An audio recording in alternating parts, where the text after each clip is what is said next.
ஆனா நமக்கோ நம்ம கெட்டல. நீதி என்பது கட்டடம், நீதி என்பது கட்டடம். நம்மவோ அதை கெட்டல, ஏற்கனவே கட்டினதை நம்ம பேருக்கு எழுதி வச்சுட்டாரு.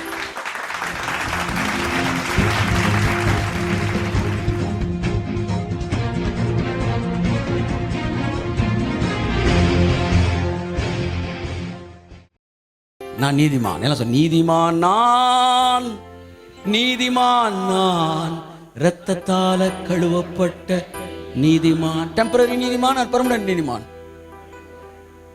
ஒரு தடவை லைசன்ஸ் வாங்கிட்டீங்க, அவ்வளவுதான். டெய்லி போய் எட்டை போட்டு காட்டணுமா? 8 88 8800 ஒரு தடவை 8, அதோட அவ்வளவுதான். அப்ப லைசன்ஸ் கொடுத்துட்டாருன்னா கொடுத்தா 20 வருஷத்துக்கு மாற்ற முடியாது. உங்களுக்கு கொடுத்துட்டாரு, சாகுற வரைக்கும் நீ நீதிமான் தான். தயவு செய்து தப்பா எடுத்துக்காதீங்க. இதான் உண்மை, இதான் சத்தியம். நீங்க மாற்ற முடியாது நீதிமான். இந்த நீதிமான் என்கிற உணர்வு இருக்கிற வரைக்கும் உங்கள் செயல்கள் மாறிக்கொண்டே இருக்கும். என் அன்புக்குரியவர்களே, நான் நீதிமான் ஆகாமல் ஒன்றை விட முடியாது. நான் நீதிமான் ஆனா தான் விட முடியும். அதுக்கு தான் சொல்றேன் நீ நீதிமான். அல்லேலூயா. கலாத்தியர் 2:16 சொல்லுது, வாசிங்க. நீ நீதிமான் ஆக வேண்டும். எத்தனை பேர் நீதிமானான்னு விரும்புறீங்க? நீதிமானானா விட்டுருவீங்க. நான் ஒரே ஒரு கேள்வி கேட்கவா? விட்டா நீதிமானானா விடுறதா? நீதிமான் ஆன பிறகு தான் விடணும். அல்லேலூயா. ஒரு தம் அடிச்சுக்கிட்டு இருக்காரு, நல்லா கவனிங்க. தம்ம போட்டுட்டா நீதிமானா, இல்ல நீதிமான் ஆன பிறகு தம்ம போடுவாரா? அது strong. Be strong, be strong, be strong, be strong. நீ நீதிமான், நீதிமான், நீதிமான். விசுவாசத்தை காத்துக்கொள். விசுவாசத்தை காத்துக்கிட்டீங்கன்னா உன் செயல்கள் எல்லாம் மாறிடும். கலாத்தியர் 2:16 என்ன சொல்லுது? நியாயப்பிரமாணத்தின் கிரியைகளினாலே எந்த மனுஷனும் நீதிமானாக்கப்படுவதில்லையே. இங்க பாருங்க, உன்னை செய்யறனால நீங்க நீதிமானாக முடியாது. ஏனென்றால் நியாயப்பிரமாணத்திலே நிலைத்திராதவன் எவனும் சபிக்கப்பட்டவன். நியாயப்பிரமாணம் என்ன தெரியுமா? உன்னை செய்யாம நீங்க 2 நாள் நீங்க பொய் சொல்லாம இருந்தா நீதிமான் கிடையாது. நீங்க பொய் சொல்லாம இருக்கிறதுல என்ன செஞ்சுக்கிட்டே இருக்கணும்? நிலைச்சே இருக்கணும். அதுக்கப்புறம் தான் நீங்க இதாகிறீங்க. ஆனா இங்கே அப்படி சொல்லப்படவில்லை. இங்கே நீங்கள் நீதிமான் ஆக்கப்பட்ட பிறகுதான் ஒன்றை விடுகிறீர்கள். அல்லேலூயா சொல்லுங்க. நீதிமானாகணும் எப்படி ஆகணும்? எப்படி நீதிமானாக சொல்லுங்க?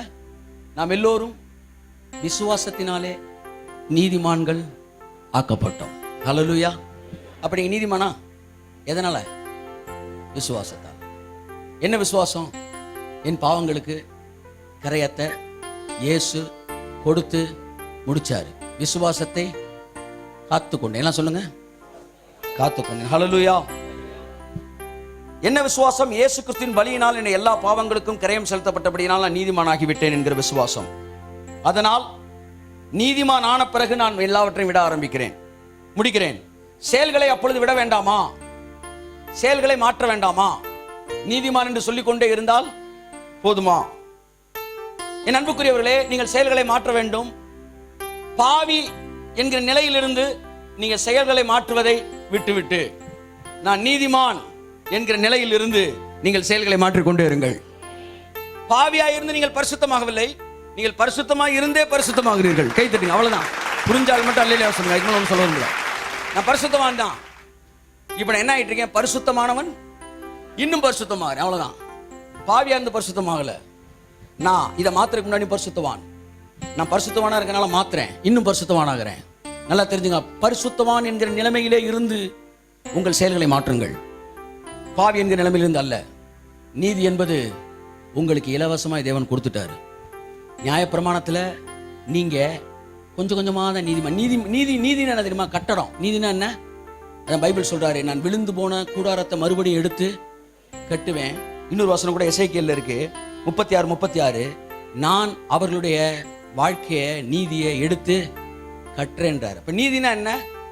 ஒரு நாள்ல வர்றதில்ல, கொஞ்சம் கொஞ்சமா கட்டுறது.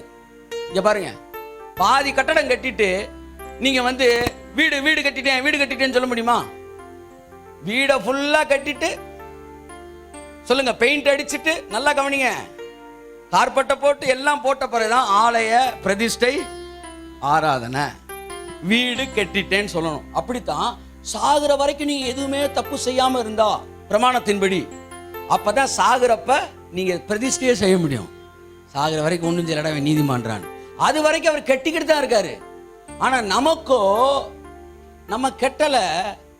நீதி என்பது கட்டடம், நீதி என்பது கட்டடம். நம்மவோ அதை கெட்டல, ஏற்கனவே கட்டினதை நம்ம பேருக்கு எழுதி வச்சுட்டாரு. அல்லேலூயா. இயேசு சொன்னார், ஒருத்தன் மண்ணில் கட்டினா, ஒருத்தன் கல்லில் கட்டினா. அப்ப கட்டடம் என்னது? நீதி.